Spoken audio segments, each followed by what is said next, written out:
इस्तिस्ना उसका 10वां बाब और उसकी पहली आयत से 22वीं आयत तक। उस वक्त खुदावंद ने मुझसे कहा कि पहली लोहों की मानिद पत्थर की 2 और लोहें तराश ले और मेरे पास पहाड़ पर आ जा और एक चौबी संदूक भी बना ले, और जो बातें पहली लोहों पर जिनको तूने तोड़ डाला लिखी थी वही मैं इन लोहों पर भी लिख दूंगा। फिर तू इनको उस संदूक में धर देना। सो मैंने कीकर की लकड़ी का एक संदूक बनाया और पहली लोहों की मानिद पत्थर की 2 लोहें तराश ली और उन दोनों लोहों को अपने हाथ में लिए हुए पहाड़ पर चढ़ गया।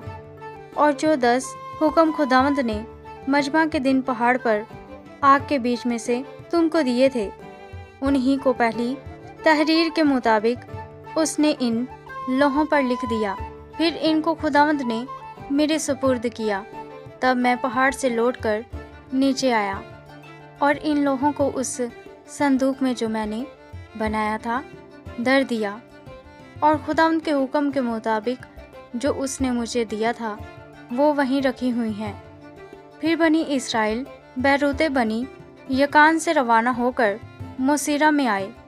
वहीं हारून ने रहलत की और दफन भी हुआ, और उसका बेटा अलीजर कहानत के मनसब पर मुकर्रर होकर उसकी जगह खिदमत करने लगा। वहाँ से वो जुद जुदा को और जुद जुदा से युतबात को चले। इस मुल्क में पानी की नदियाँ हैं। उसी मौका पर खुदावंद ने लावी के कबीला को इस गर्ज से अलग किया कि वो खुदावंद के अहद के संदूक को उठाया करे और खुदावंद के हजूर खड़ा होकर उसकी खिदमत को अंजाम दे और उसके नाम से बरकत दिया करे, जैसा आज तक होता है। इसलिए लावी को कोई हिस्सा या मिरास उसके भाइयों के साथ नहीं मिली, क्योंकि खुदावंद उसकी मिरास है, जैसा खुद खुदावंद तेरे खुदा ने उससे कहा है।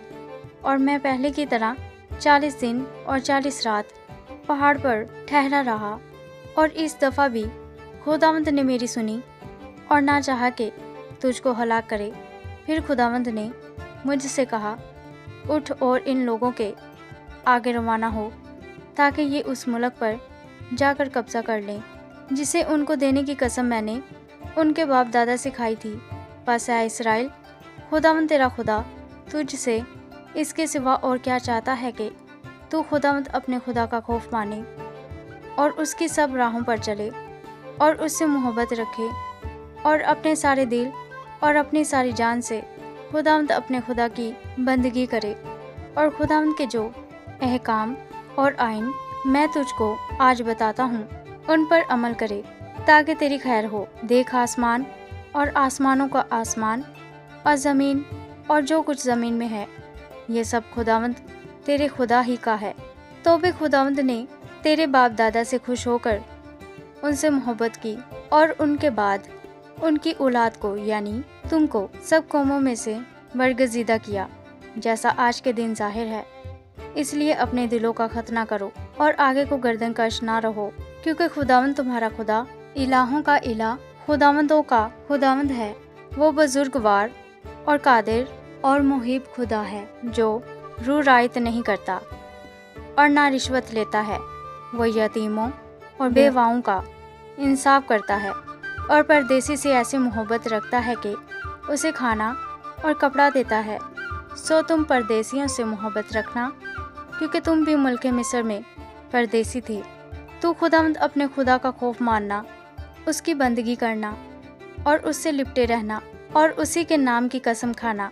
वही तेरी हमद का सजावार है और वही तेरा खुदा है, जिसने तेरे लिए वो बड़े और हौलनाक काम किए जिनको तूने अपनी आंखों से देखा।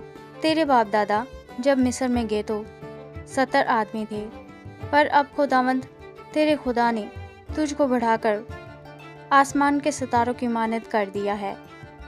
आमीन।